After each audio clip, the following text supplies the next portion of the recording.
Hello दोस्तों, कैसे हो आप लोग। कल है 27 जुलाई सोमवार का दिन और कल से नया ट्रेडिंग वीक स्टार्ट हो रहा है। कल कैसे रह सकती है निफ्टी और सेंसेक्स की चाल, क्या है इंपॉर्टेंट सपोर्ट और रेजिस्टेंस, इस वीडियो में हम प्रेडिक्शन करेंगे। तो चलो चलते हैं चार्ट पर।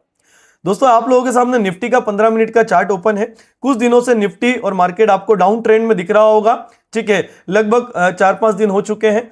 शुक्रवार के दिन निफ्टी ने गैप डाउन दिया और गैप डाउन के बाद 23,600 के एक इंपॉर्टेंट सपोर्ट को टच करके ऊपर की तरफ दिखा। 23,600 के सपोर्ट को रिस्पेक्ट किया है निफ्टी ने और 23,800 के इर्द गिर्द बंद हुआ है। 10-12 पॉइंट का अंतर है, इतना ज्यादा मेजर अंतर नहीं है, लेकिन हम मान सकते हैं कि 23,800 को रिस्पेक्ट करके वहीं पर बंद हुआ है। अब कल के लिए क्या हो सकता है, यानी कि मंडे के लिए क्या हो सकता है। अगर देखो, एक मैं पहले इसके पहले आपको बता देता हूं कि निफ्टी जो है ना एक रेंज में था। मैंने पहले भी बताया हुआ है, ये रेंज जो थी वो लगभग 250 पॉइंट की थी, मतलब 200 से 250 पॉइंट की रेंज थी और इसमें लगभग 6-7 दिन इसने बिताए हैं। ये चीज हमें पहले भी देखने को मिली है। 23,800 और 24,000 के बीच में काफी टाइम तक निफ्टी फंसी रही थी, वो भी 200 या 250 पॉइंट का रेंज बना के रखा हुआ था। अब निफ्टी ने इस रेंज को डाउन साइड में तोड़ा है। अगर कल के दिन निफ्टी 24,000 के लेवल को टच करके नीचे आता है तो हो सकता है कि काफी हद तक मार्केट वापस से एक रेंज बनाए। वो रेंज जो रहेगी वो रहेगी 24,000 और 23,800 की, मतलब कि 200-250 पॉइंट की रेंज रहेगी। बस मुझे ऐसा लगता है कि यहां पर ना फंस जाए निफ्टी। ठीक है, कल के लिए हम देखेंगे दोस्तों। आप अपनी कॉपी में इंपॉर्टेंट सपोर्ट और रेजिस्टेंस लिख लेना। जिस भी डीमेट पर आप ट्रेड करते हो उस पर वहां पर मार्क कर लेना इंपॉर्टेंट सपोर्ट और रेजिस्टेंस। ठीक है, ताकि कल के दिन जब निफ्टी उन लेवल्स पर आए, उन प्राइजेस पर आए, तो आपको समझ में आना चाहिए कि इंपॉर्टेंट रेजिस्टेंस और सपोर्ट है, यहां पर मुझे ध्यान रखकर काम करना है। ठीक है दोस्तों, कल के दिन में मार्केट को डाउन साइड में 30% से 40% देख सकता हूं। ज्यादा से ज्यादा चांसेस है नीचे आने के 30 से 40% और ऊपर जाने के जो चांसेस रहेंगे वो 60 to 70% रहेंगे। अब ऊपर कहां तक जाने के चांसेस रख सकते हैं, ये मेरा प्रिडिक्शन है कि यहां पर मुझे ऐसा लगता है कि कल के दिन अगर गैप डाउन हुआ, ठीक है, और सस्टेन नहीं करा, तो फिर 23,800 850 इजीली टूट जाएगा। एक पॉज आएगा 23,900 पर और कल के दिन आपको 24,000 के आसपास निफ्टी दिख सकता है इर्द गिर्द।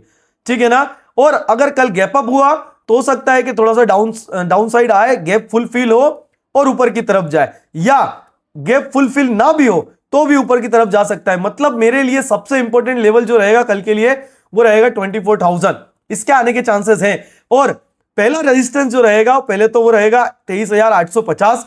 देखो कल किस तरह से मार्केट ओपन होता है उस पर डिपेंड करता है, गैप अप होता है या गैप डाउन होता है। बस ज्यादा बड़ा गैप अप नहीं होना चाहिए। पता चले कल के दिन मार्केट 23,850 और 24,000 के बीच में ओपन हो गया तो वहां से फिर अपन अपसाइड का मूवमेंट नहीं देख सकते।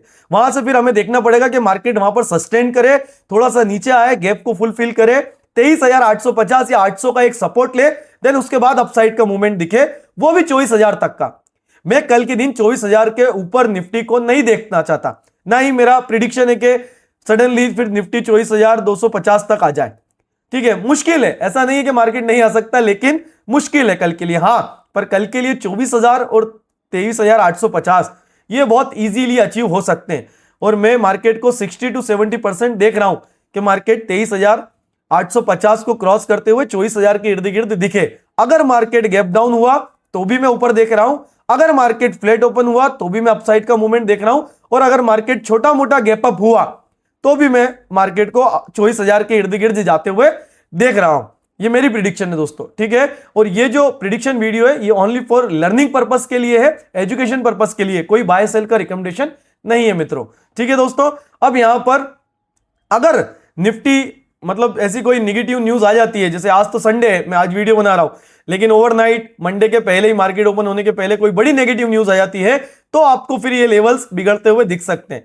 ठीक है, अब पहला सपोर्ट क्या होगा यहां पर, जहां पर क्लोजिंग दी है वो है 23,750। 750 एक इंपॉर्टेंट सपोर्ट है। अगर निफ्टी इसके ऊपर सस्टेन रही तो फिर आपको ऊपर के लेवल इजीली दिखने को मिल जाएंगे 23,850 और 24,000 तक के। लेकिन अगर इसके नीचे फिसल गई निफ्टी, ठीक है, तो फिर ये देख सकते हैं हम कि आपको यहां पर 23,600 वापस से रीटेस्ट करते हुए दिखे निफ्टी। ठीक है, सबसे हेवी सपोर्ट है 23,600 का कल के लिए। 23,600 टूटा तो फिर आपको फिर नेक्स्ट जो सपोर्ट रहेगा 23,450 का रहेगा। ठीक है, यहां तक भी आते हुए दिख सकता है, लेकिन मेरा यह मानना है कि 23,600 तक भी अगर निफ्टी आया तो वापस से एक बाउंस आ सकता है ऊपर के लिए, और जहां पर शुक्रवार की क्लोजिंग थी या फिर जहां पर वो ओपनिंग देगा निफ्टी कल, उसी के इर्द गिर्द क्लोजिंग आपको देखने को मिल सकती है। ठीक है दोस्तों, मतलब मेरा डाउन साइड का व्यू जो है वो 30% का ही है, और अप साइड का जो व्यू है कल के लिए वो 70% का है। हो सकता है मार्केट के सेंटीमेंट अभी भी नेगेटिव हैं, कुछ न्यूज़ेस वगैरह मार्केट में रोटेट हो रही हैं, लेकिन दोस्तों हम लोगों को डिसिप्लिन से भटकाने के लिए, हम लोगों को रूल हमारी जो गाड़ी रूल्स पर चल रही होती है ना, उससे उतारने के लिए, हमारे सेटअप से भटकाने के लिए न्यूज़ काफी होती है। तो मेरा आप लोगों से सिर्फ एक ही दरख्वास्त है कि कोई भी न्यूज़ आए मार्केट में, आप अपने सेटअप की सुनो। न्यूज़ मार्केट में नेगेटिव आई है, लेकिन आपका सेटअप जो है वो पॉजिटिव इंडिकेट कर रहा है, अपसाइड का इंडिकेट कर रहा है, तो आप उसकी सुनो और प्रॉपर रिस्क मैनेजमेंट के साथ, प्रॉपर स्टॉप लॉस और टारगेट के साथ पेपर ट्रेडिंग करो। ठीक है, कोई न्यूज़ पर ध्यान मत दो। इन सब लोगों ने न्यूज़ वायरल कर करके, इन सारी चीजों ने रिटेलर्स का गला पकड़ के रखा है, रिटेलर्स को ही बर्बाद किया है। मार्केट में नेगेटिव न्यूज़ आती है, मार्केट पॉजिटिव परफॉर्म करता है, मार्केट में पॉजिटिव न्यूज़ आती है, मार्केट नेगेटिव परफॉर्म करता है। ठीक है, तो न्यूज़ वगैरह सारी चीजें साइड में रखो, सबसे पहले अपने सेटअप की सुनो, अपने रूल्स को फॉलो करो डिसिप्लिन के साथ, वही आपको आगे लेकर जाएंगे, वही आपको एक अच्छा ट्रेडर बनाएंगे। स्टॉप लॉस आए एक्सेप्ट करो, टारगेट आए एक्सेप्ट करो, ये सिर्फ और सिर्फ रिजल्ट होता है। ठीक है ना, असली ट्रेडर वही होता है जो डिसिप्लिन से, कंसिस्टेंसी के साथ रूल्स को फॉलो करता है। ठीक है दोस्तों, अब आपको डिपेंड करना है कि आपके ऊपर डिपेंड करता है कि आप किस तरह से डिसिप्लिन रहते हो। ठीक है, न्यूज वगैरह के चक्कर में मत पड़ना, कितनी भी अच्छी न्यूज आए, आपका सेटअप अगर अपसाइड का इंडिकेट करे, आपके सेटअप पर अगर अपसाइड का ट्रेड बन रहा है तो आप अपसाइड का ट्रेड लो, प्रॉपर स्टॉप लॉस और टारगेट के साथ। ठीक है दोस्तों, अब यहां पर मैंने आप लोगों को बता दिया कि मेरा जो है कल के लिए व्यू जो 30% डाउन साइड का और 70% अपसाइड का है। अपसाइड का भी मैं 24,000 तक देखना चाहता हूं निफ्टी को, इससे ऊपर मेरे को कॉन्फिडेंस नहीं रहेगा। हाँ, 24,000 आ जाएगा, इजीली आ सकता है, कोई इतनी बड़ी बात नहीं। और डाउन साइड के लिए भी मैं 23,600 तक ही देख सकता हूं निफ्टी को, इससे नीचे का मेरा कोई व्यू नहीं है। ठीक है दोस्तों, अगर कल के दिन 23,600 दिखता है तो हो सकता है कि वापस से बाउंस आए अपसाइड के लिए निफ्टी में, और अगर कल 24,000 के इर्द गिर्द दिखता है तो बहुत चांसेस है कि यहीं पर क्लोजिंग आ जाए, साइडवेज हो जाए, या यहां से वापस से डाउन साइड का एक मूवमेंट दिखे और 23,850 या 800 के इर्द गिर्द आकर क्लोजिंग दे दे निफ्टी। ये इंपॉर्टेंट सपोर्ट और रेजिस्टेंस रहेंगे, 3 इंपॉर्टेंट सपोर्ट, 3 इंपॉर्टेंट रेजिस्टेंस रहेंगे, ये आप अपनी कॉपी में या डीमेट में मार्क करके रख लेना। चलो आ जाते हैं अपन सेंसेक्स पर।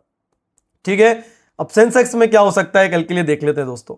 ठीक है, मैं हमेशा बोलता हूं निफ्टी और सेंसेक्स का जो चार्ट है वो ऑलमोस्ट सिमिलर चलता है दोस्तों, जो स्ट्रक्चर बनता है वो सेम बनता है। जिस तरह से निफ्टी ने भी एक बॉक्स बनाया था, उसी तरह से सेंसेक्स ने भी एक बॉक्स बनाया था जो ये वाला था, जिसकी रेंज लगभग थी 77,000 के 77,000 से 77,800 के बीच में, मतलब 800 पॉइंट के बीच में, 700 से 800 पॉइंट के बीच में 6-7 दिन तक रहा। ठीक है, अब यहां पर जैसे निफ्टी में मेरा अपसाइड का व्यू है, वैसे ही मेरा सेंसेक्स में भी है। ठीक है, लेकिन अपसाइड का कहां तक का, मैं मानना चाहता हूं कि निफ्टी जो सेंसेक्स है वो 77,000 के आसपास कल की तारीख में दिखना चाहिए, मतलब लगभग 800 से 900 पॉइंट तक ऊपर जा सकता है। इसमें मेरा 70% तक का प्रिडिक्शन है कि 70% तक मैं मार्केट को, सेंसेक्स को अपसाइड में देखता हूं। ठीक है, और डाउन साइड में मैं 30% देखता हूं, जिस तरह से निफ्टी को मैंने देखा था, पर डाउन साइड में भी कहां पर देखता हूं, 75,300 के आसपास। ये 2 लेवल बहुत इंपॉर्टेंट है, इनको याद रखना। इसके ऊपर मैं नहीं देख सकता, इसके ऊपर मुझे इतना कॉन्फिडेंस नहीं है, और ना ही 75,300 के नीचे कॉन्फिडेंस है।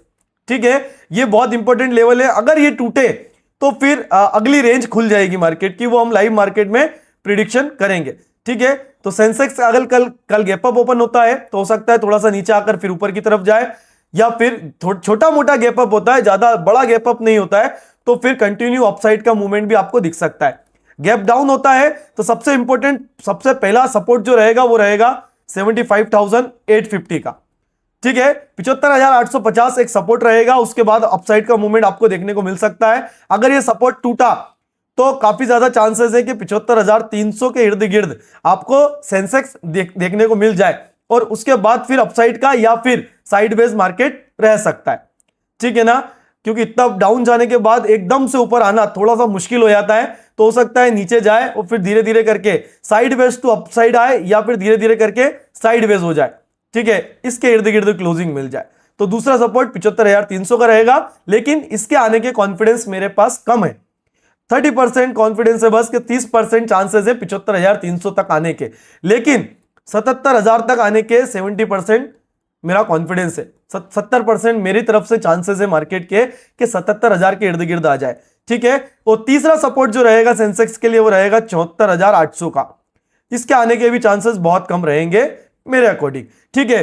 पहला रेजिस्टेंस जो रहेगा वो रहेगा 76,300 का। अगर सेंसेक्स ने इसको ब्रेक कर दिया कल, तो अगला जो रेजिस्टेंस रहेगा वो रहेगा 77,000 का।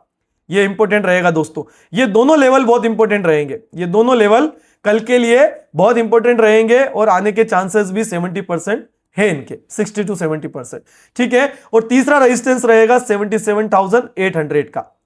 यहां तक आ जाए सेंसेक्स, ये थोड़ा सा मुश्किल है, लेकिन नामुमकिन कुछ भी नहीं है मार्केट के लिए, ठीक है दोस्तों। इतनी लंबी रैली थोड़ा मुश्किल है, लेकिन 77,000 तक देख सकते हैं हम, कोई प्रॉब्लम नहीं है। 77,000 का मतलब ये नहीं है कि डॉट वही प्राइस, उसके आसपास हो सकता है 100 पॉइंट 200 पॉइंट उसके ऊपर या 100-200 पॉइंट उसके नीचे। और सेंसेक्स के लिए 100-200 पॉइंट मूवमेंट करना बहुत हलवा है, 10 मिनट का खेल रहता है उसके लिए, ठीक है। 77,000 और 76,300 कल के लिए सेंसेक्स के लिए इजी प्राइस है, आ सकता है। वहीं नीचे 75,850, ये भी एक इसके भी चांसेस हैं कि 75,850 तक भी देखने को मिले, लेकिन 75,300 आना थोड़ा सा मुश्किल है सेंसेक्स के लिए, और 74,800 आना थोड़ा ज्यादा मुश्किल है, ठीक है। तो कल के लिए दो इंपॉर्टेंट सपोर्ट ये रहेंगे, इस पर नजर रहनी चाहिए, और दो इंपॉर्टेंट रेजिस्टेंस जो है वो ये रहेंगे। रेजिस्टेंस तक पहुंचने का चांसेस 70% है, और सपोर्ट तक आने के चांसेस 30% है, ठीक है। बाकी अगर आप पहली बार ये प्रिडिक्शन वीडियो देख रहे हो, तो दोस्तों मैं आप लोगों को बता देता हूं, मैं डेली यूट्यूब पर लाइव मार्केट में लाइव रहता हूं।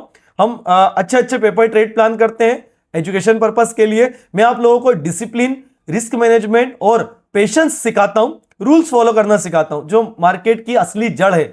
अगर आपने उसको कमांड कर लिया, उसको सही कर लिया, तो मार्केट में फिर आपका जो बुरे दिन है वो अच्छे दिन में कन्वर्ट हो जाएंगे। आप एक्चुअल में मार्केट में ट्रेडर बन जाओगे, ठीक है ना। अभी आप बेबाक तरीके से काम करते हो, बिना रिस्क मैनेजमेंट के, बिना स्टॉप लॉस टारगेट के, कहीं भी रेंडमली बाय सेल कर लेना, दिन में 10-10 ट्रेड करना, तो ये ट्रेडर नहीं है, ये एज अ गैम्बलर आप काम कर रहे हो मार्केट में। लेकिन अगर आप प्रॉपर डिसिप्लिन से काम करते हो, रूल्स फॉलो करते हो, दिन में 1 या 2 ट्रेड लेते हो, प्रॉपर सेटअप पर लेते हो, प्रॉपर रिस्क मैनेजमेंट के अकॉर्डिंग स्टॉप लॉस और टारगेट लगाकर रहते हो, ठीक है ना, तो आप एक ट्रेडर की तरह मार्केट में काम कर रहे हो। और जब आप एक ट्रेडर बन जाओगे, तो अपने आप आपके जो बुरे दिन थे वो अच्छे दिन में कन्वर्ट हो जाएंगे, आपकी ट्रेडिंग अपने आप सही होने लग जाएगी, ठीक है दोस्तों। तो वो चीजें मैं आप लोगों को एजुकेट करता हूं, उस चीज के लिए वो चीजें सिखाता हूं। प्रॉफिट और लॉस जो है वो एकमात्र रिजल्ट है, उससे आप अच्छे ट्रेडर हो या बुरे ट्रेडर हो वो नहीं बताता। अगर कोई बच्चा 10 दिन ट्रेडिंग करता है और वो 10 दिन से प्रॉफिट में, इसका मतलब ये नहीं कि वो एक बहुत अच्छा ट्रेडर बन गया। हो सकता है कि उसकी जर्नी आगे खराब हो, ठीक है। हम लोगों ने भी जब ट्रेडिंग स्टार्ट की थी स्टार्टिंग में, तो ऐसा नहीं होता ना कि हमने ट्रेड स्टार्ट किया और हमने तुरंत लॉस लेना चालू कर दिया और बर्बाद हो गए। स्टार्टिंग के कुछ महीने, कुछ दिन तो हम भी प्रॉफिट में रहे थे। इसका मतलब ये नहीं था कि हम अच्छे ट्रेडर थे, ठीक है। हम सीखते गए और डूबते गए, लेकिन हमने सीखा क्या? Indicator, setup, strategies. लेकिन हमें सीखना क्या था? Discipline, risk management, patience, psychology. अब मैं आप लोगों को वो चीजें सिखा रहा हूं, ठीक है। उन पर फोकस करो, ताकि तभी आप धीरे धीरे करके अपने कैपिटल को प्रोटेक्ट रख पाओगे, धीरे धीरे करके इस फील्ड में टिक पाओगे और ग्रो कर पाओगे, ठीक है दोस्तों। अगर मार्केट में कोई बड़ी नेगेटिव या पॉजिटिव न्यूज नहीं आई, तो इन्हीं लेवल्स के इर्द गिर्द आपको सेंसेक्स और निफ्टी ओपन और क्लोज होते हुए और रिएक्ट करते हुए दिख जाएगी।